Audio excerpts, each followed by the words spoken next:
dalam kitab Hawashi Syarwani ala Tuhfal Muhtaj. Hawashi Syarwani itu kitabnya Al-Imam Syarwani.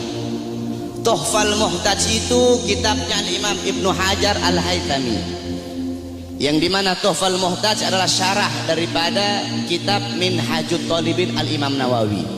Jadi kalau ente orang belajar fikih, ada namanya matan, ada namanya syarah, ada namanya hawashi. Matan itu isi, syarah itu penjelasan daripada matan, hawashi penjelasan lebih rinci daripada syarah. Jadi matan diberi syarah, syarah diberi hawashi. Matannya itu Minhajut Talibin Imam Nawawi, disyarahkan oleh Imam Ibnu Hajar Al-Haytami, yaitu Tuhfal Muhtaj, syarah Minhaj.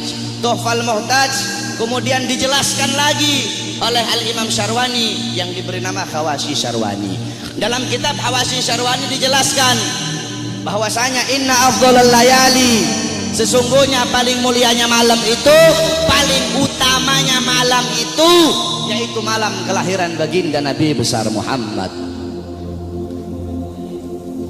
Setelah malam kelahiran Nabi baru malam Lailatul Qadar. Setelah malam Lailatul Qadar baru malam Isra.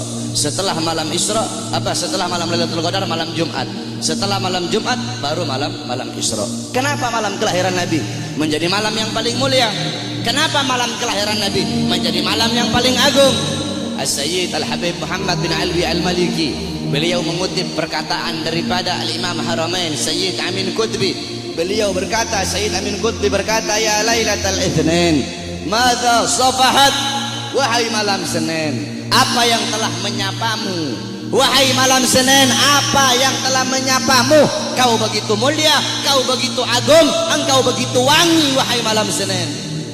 Berawal hari-hari yang mulia dalam Islam, semua berawal darimu. Adanya Idul Fitri, adanya Idul Adha, adanya Ramadan, adanya Rajab, adanya Fathul Makkah, adanya kemenangan perang Badar, adanya Lailatul Qadar, adanya hari Jumat, adanya malam Jumat, adanya 10 Muharram, semua berawal darimu wahai malam Senin. Kenapa? Karena pada malam Senin itu lahir baginda Nabi besar Muhammad sallallahu alaihi wasallam, sehingga malam kelahiran Nabi menjadi malam yang paling mulia di muka bumi. Kenapa? Karena kalau tidak ada kelahiran Nabi, tidak akan ada Idul Fitri, tidak akan ada Idul Adha, tidak akan ada iman, tidak akan ada Islam.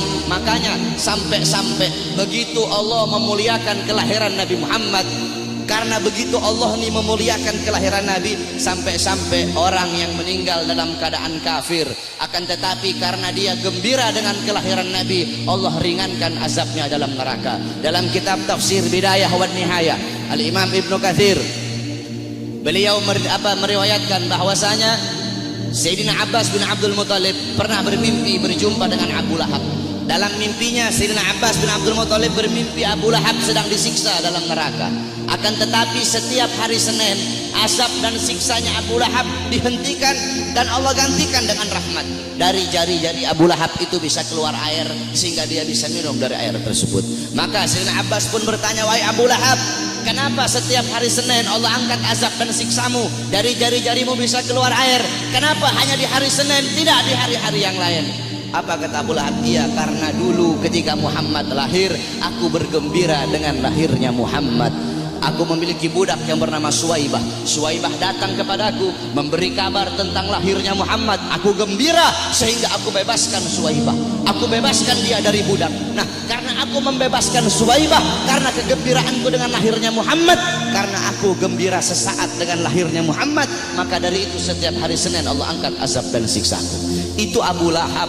Setiap hari Senin Allah angkat azab dan siksanya hanya karena bergembira sesaat dengan lahirnya Al-Mustafa. Maka bagaimana dengan saya dan kalian kalau kita bergembira seumur hidup kita dengan lahirnya baginda Nabi besar Muhammad? Oleh karena itu, saudara-saudara, kita duduk di sini memuliakan kelahiran Nabi, mengagungkan kelahiran Nabi. Ini suatu perbuatan yang mulia.